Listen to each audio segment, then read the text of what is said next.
This week on Video Game Nation, it's the first of our four-part series on the last 40 years of gaming. I go back to the 1980s when Duran Duran ran and Bananarama. Arcade games aren't there to hold your hand, they're there to kill you and take your money as fast as possible. Aoife chats the industry's Great Depression. The Japanese dubbed this Atari Shock, referencing the millions of unsold Pac-Man and E.T. cartridges for the Atari 2600 that contributed to the recession. And our posse of analysts goes the length and breadth of the decade where the arcades boomed, pixels reigned and consoles came home. All that right here on Video Game Nation.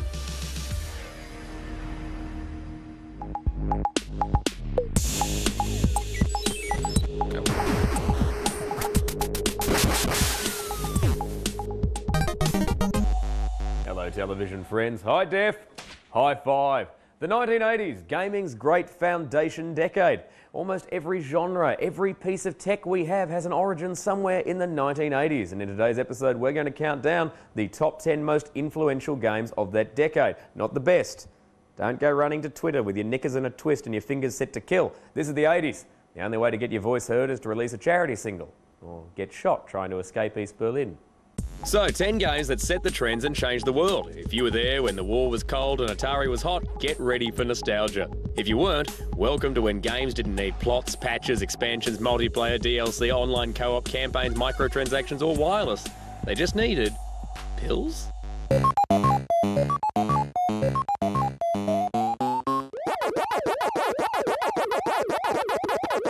Well, Pac-Man, I think he was sort of the very first mascot, like the first identifiable character, and I think they sort of made it an icon by giving him character. Like even the ghosts, all they had was just names, but they had names that gave them personality and made them feel like actual little things that you were going after. Plus he just looked cool and it was a fun game. Well, Pac-Man was one of the first characters. Like he was one of the first arcade machines that actually had not only a blob that shot things and moved around, but also a name and like something that resembled a story. It didn't make any sense as a story. I mean, you were Pac-Man, a floating head who was avoiding ghosts while trying to eat fruit and pills, but you know, there was something there that you could latch onto, and it meant that every time you would go back and around, you could actually grow an attachment to it. And I think that is the beginning of the sort of empathy and storytelling that, you know, became the heart of most video games. I think for the children of Thatcher's Britain, Pac-Man obviously was a metaphor for the miners' strike, and that was why it was so popular, because obviously you had this little dude who was just trying to run through these tunnels, you know, consuming fuel and getting chased by the boys in blue and red and pink and orange, obviously, but I think you get the idea. I guess back in the early 80s there weren't really many video game characters to work with, so Pac-Man, big, round, yellow, hard to miss. You can sort of relate to him because he eats a lot and people love to eat. And he's plastered on the side of almost every arcade cabinet that you encounter. So how are you going to miss Pac-Man? Miss Pac-Man. Miss Pac-Man came a bit later, but Pac-Man himself, he's iconic. Everyone loves him. He's everywhere in the 80s. He sort of defined what video games were for a lot of people. I think you have to remember that in the 1980s it was a very difficult period. Madonna was trying to forge an acting career, and anything that could distract from that was only a good thing. So even if it was this kind of... Actually, to be fair, I think Pac-Man could actually act better than Madonna. Pac-Man's a strange one, isn't it? Because he's had consistently dreadful games through the years. Apart from Championship Deluxe, that was all right. But he's actually been far worse than, say, Sonic, who's gotten a lot more grief. So you can only assume that Pac-Man must have some dirt on someone. Pac-Man. It's funny to think that gaming's first real character was a big yellow circle with fruit lust, but here we are. But over the next couple of years, we saw the birth of quite a few other new games characters as well. Ms. Pac-Man, Frogger, Q*bert, Donkey Kong, which also included the first appearance of Jumpman, who later went by the name of Mario. You might have heard of him. Looking back now, they were simple and addictive, and man, did they have good music. The next title is a perfect example of that, and it's so good that people are still playing it to this day. And I dare you to get to the end of the show without humming this theme tune.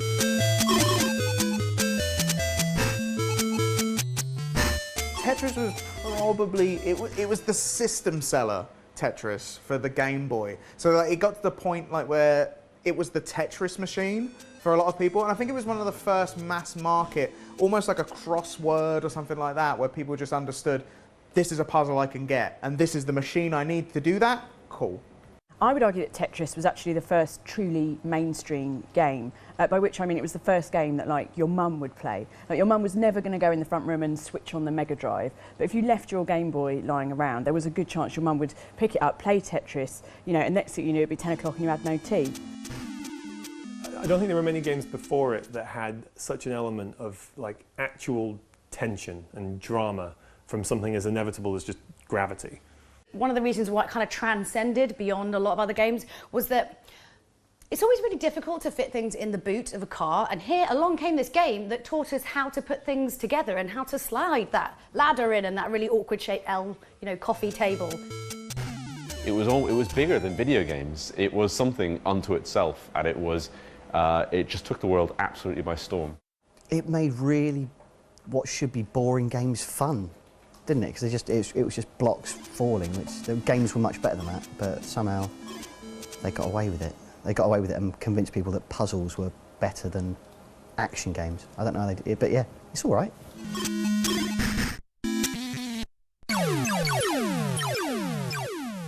Well, Elite was the first massive open world with seemingly endless possibilities, which is a big thing in gaming nowadays, but at the time it was mad that you could just go into a game and there was an entire universe that you could explore, and that's a thing it seems amazing now, so back in the 80s it was crazy.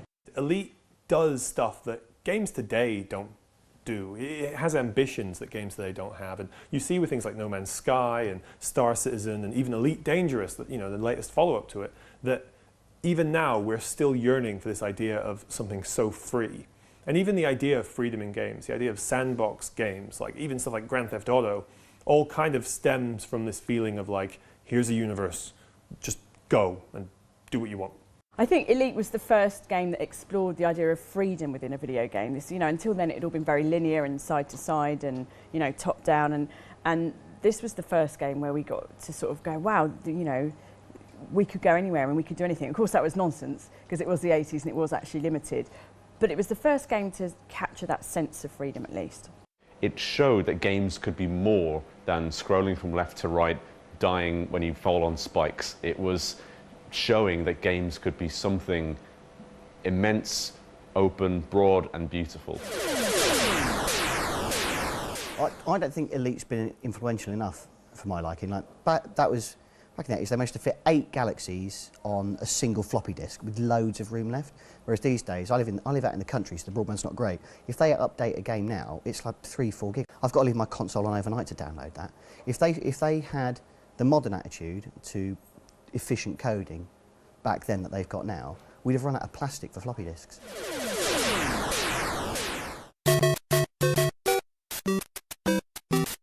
In 1983, America suffered a massive video game market crash. The Japanese dubbed this Atari Shock, referencing the millions of unsold Pac-Man and E.T. cartridges for the Atari 2600 that contributed to the recession. 2 years later, Mario and Luigi would not only save the princess, but the entire US console market. That Super Mario Bros. Signaled the true beginning of the modern console era is enough to warrant its place on this list, but that's just the tip of the flagpole. For one, it's the game that defined pretty much every aspect of the platform genre, although credit for that must be shared with Namco's Pac-Land, which hit arcades a year earlier and shares a fair amount of DNA with Nintendo's classic. You should play it, it's still very good. Many of the fundamental aspects of platformers that we now take for granted, extra lives, power-ups, end-of-level bosses, ingenious secrets hidden in plain sight, can all be traced back to Super Mario Bros. It's a game that's left an indelible mark on the fabric of gaming history, spawning countless second-rate imitators and first-class peers, from Sonic the Hedgehog all the way through to Rayman Legends. It also proved that gaming characters could become enduring cultural icons. At one point, a survey revealed that Mario was more recognizable than Mickey Mouse. 30 years on, Nintendo is finally giving players the keys to the kingdom and allowing us to create our own levels with the upcoming Super Mario Maker. The fact that this still feels like a treat 3 decades on is proof that Super Mario Bros. Is not just one of, but perhaps the most important game of all time. Next up, an arcade gem that taught us the value of teamwork. it was a little bit different to any of the other sorts of games that were like it at the time. And you think of things like Pong and stuff like that. Okay, it's multiplayer, but it's not multiplayer in a way that feels like you're all going on an adventure. And Gauntlet had that feeling of like, no, you're the wizard and I'm the warrior, and we're going to go on an adventure together. And that's just huge. So Gauntlet is from a time when you could almost sneeze and invent a new genre of game. Like, there was nothing else quite like it. Someone said, I have an idea. We've got these 4 characters cooperating in this dungeon. It came out as an arcade cabinet, and that was it. That was a new genre of game that someone just thought up overnight. My brothers had a Spectrum, which occasionally, if they weren't too busy punching me, would let me play. And I remember playing Gauntlet with my friend Joe. And it was the first time I'd ever seen anyone like rage while playing a game, and I just didn't understand. I was so small. I was just like, what's wrong? Are we not friends anymore? And then she was talking to me after. It was really confusing, emotionally. Well, it was one of the first 4-player arcade machines, wasn't it? So that was a big deal. I guess a lot of people are going to talk about the fantasy, but for me, the most important thing about Gauntlet is it established 4-player gaming, which gave me arcade games like the Simpsons arcade game and Teenage Mutant Ninja Turtles, which for some reason aren't on your list of the most influential games, which is ridiculous. I got to be honest, I never played Gauntlet, so yeah, it had no impact on me. Am I still getting paid for this? So. The first 4-player co-op coin-op Gauntlet was Dungeons & Dragons, minus all of that boring thinking and imagination. I used to play the remake with my mates Liam and Alistair on the Nintendo 64, and even that is so long ago now that if we'd had girlfriends instead of Gauntlet, I could have had a kid by now who'd be old enough to play Gauntlet and young enough to wonder why anyone would want to. But enough memories. Time for a break. Tweet at us at #VGN, head over to the Video Game Nation Facebook page, and I will see you in just a minute. R-Type was really hard. No, thank you.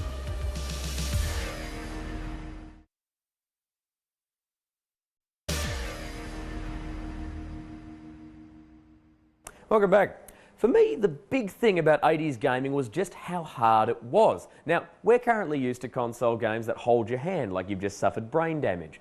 Tie your shoes. Press X to tie your shoes. But the 80s was all about unforgiving games of skill, and arcade games that were successful would get ported to home consoles. Now, arcade games aren't there to hold your hand, they're there to kill you and take your money as fast as possible. And the most unforgiving of the home ports was Contra.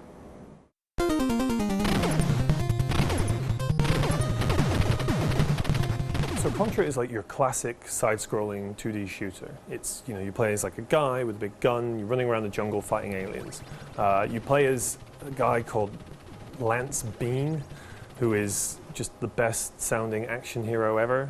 And the other thing about Contra that was made it so incredible at the time was that you could play it with a friend. You could play it simultaneously in 2-player, which not a lot of games offered yet. And I think it really made the idea of sort of taking on something that was ridiculously challenging that much more palatable, and I think that was why people kept coming back to it, because you could pair up with somebody, and it was proper, it was proper bro stuff, Contra impacted 2D shooters in as much as they're still making 2D shooters exactly like Contra to this day. It's ridiculously fun. Plus, it's one of the first games I remember with just jump in and out co-op, which is really, it's still used today, and it's just copied constantly and really fun. Obviously, Contra had a huge impact on the 2D shooter genre, but also it had a sort of wider cultural ramification in the sense that in the 1980s, you could not cross a school playground in Britain without bumping into at least 100 small boys with their ties sort of tied around their head like a headband in Contra. It was bonkers. And I would argue that that legacy has continued. So I don't think I've been to a video games industry Christmas lunch sort of in the last 10 years that hasn't ended up at some point with like the head of sales or operations or someone taking their tie off, tying it around their head and going pew, pew, pew around their dinner table. It's weird to think that Contra came out in the same year as Predator, because it's one of those rare cases where games were really like in the moment of where everything else in pop culture was. It's such an 80s game, this big muscle-bound guy with this big gun running around the jungle just shooting absolutely everything. But Contra lives up today because it's still one of the most challenging but also like exciting games that you'll ever play. It's the sort of game where there's just never enough bullets on the screen. There's never enough power-ups raining down on you.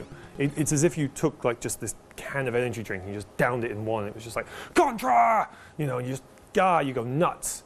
And I think, you know, all the other sequels and everything else that's come since, nothing is quite like the first Contra. Well, it was two-player run and gun, wasn't it? So it wasn't taking it in terms it was simultaneously you could play it. You know, that was the most fun you could have at Butlins in Skegness. As an 8-year-old, obviously, if you were a single uncle in his 20s who had a predilection for red coats, you could clean up.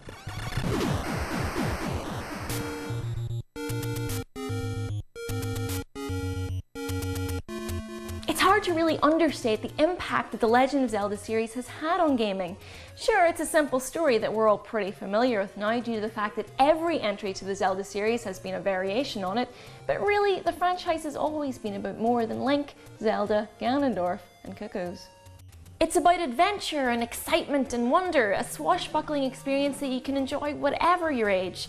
Some people may say that it's barely changed and that it probably should have, but really it's because it stayed true to a very pure original concept that it maintained its universal appeal, and certain aspects of design were deliberately minimal. Take Link, for example. He's not said a single word in almost 30 years. His motives have never been more complex than save the world. He's a bit of a blank slate, to be honest. But that's intentional, according to his creator, Shigeru Miyamoto. He's whatever the player wants him to be, a simple avatar through which we explore a beautiful fantasy world. And that mix of exploration, puzzle solving and combat might be commonplace in games now, but in the 80s it was all but unheard of.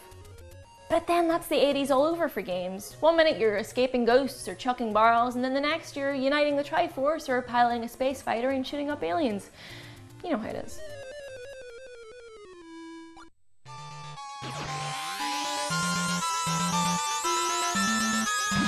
So if you've ever played a game where you fly from left to right through some sort of a mazy thing, shooting loads and loads of enemies, that's basically what R-Type is. R-Type is like the iconic shoot 'em up, or shmup as they're called, where you basically have to navigate usually sort of a labyrinth of tunnels, and then there's like a boss fight at the end. R-Type, you can understand why that's such a big hit, because it's so fast and intense, and there's just so much going on the screen constantly. There was nothing really like that, like the shmup genre or the shoot-em-ups that you have now. They seemed like that, but at the time it was mad. You had so many things blasting and going off constantly. Let's be honest, right? The reason R-Type was such a big hit was because it just ripped off Alien. Like, people were less litigious in the 80s, copyright laws were a bit more fluid, and it was a game about shooting aliens that had an alien in it that looked exactly like the alien in Alien. Like, it's very simple, isn't it, when you think about it? R-Type really sort of, it introduced the concept of power-ups that were surprising and fun and sort of iterative, like you built up your powers over the course of this game.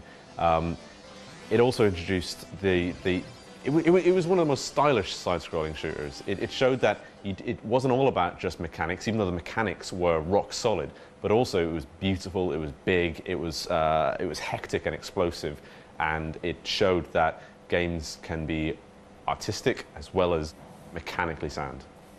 I never understood the appeal of side-scrolling shooters. Couldn't care less. And R-Type was really hard. No, thank you.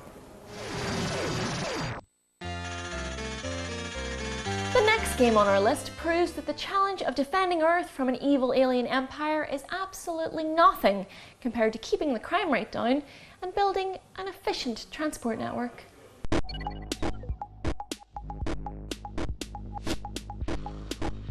This I can get on board with. Don't care about the side-scrolling shooters, care a lot about this. As someone who's known for being incredibly boring, it should come as no surprise that the idea of playing a game where you look at the minutiae of regional zoning in town planning was right up my street. So SimCity is one of the first simulation games that there is, and it simulates something that everyone's quite familiar with, cities, which I'm sure maybe you've seen a city. But you know, drawing these roads out, it seems like on paper this is not going to be a very interesting sort of concept for a game, but it ended up being the sort of the fundament for strategy games and simulation games following on from that. It was a puzzle game, but it was also a toy box and a sandbox, and building something and watching it work and function as you expect it to. There's something just really deeply satisfying about that. It really defined city builders, SimCity. It set the template for everything a city builder was going to be. And also, you could really go deep with that game. Every single tiny little facet, even down to the way you control the waterworks and stuff like that, you could do that in SimCity. And that's all city builders from now on have been trying to live up to that. I think SimCity did so well because it really kind of captured that magic formula where you felt creative, you felt powerful and in control of this sort of living, breathing environment, but also that it had real challenge. You know, it had really smart AI and it did feel unpredictable, and that is such a difficult balance to get right. But they did it with SimCity, and I think really every simulation game since then has strived to kind of hit that magic balance, and not many of them have succeeded.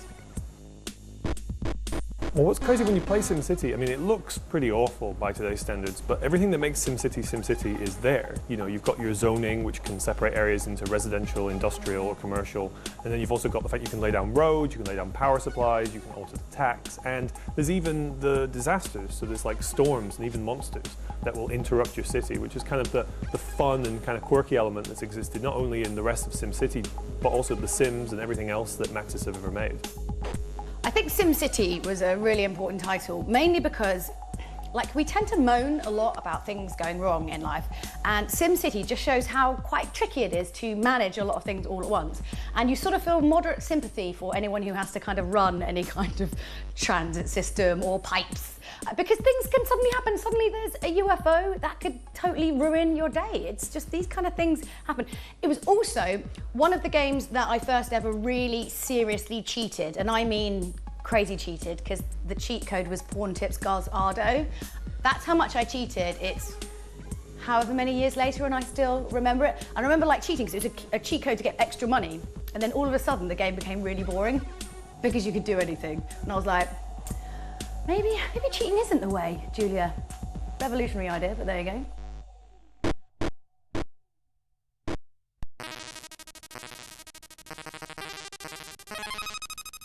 I fell in love with Prince of Persia on MS-DOS, and the first thing that got me was the sound.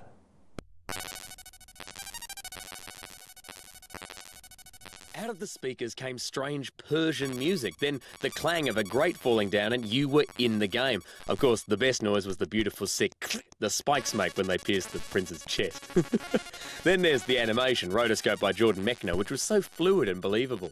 It felt like a movie. You start off by getting thrown into a dungeon and the prince moved like a person. He was human. It just felt so grown up.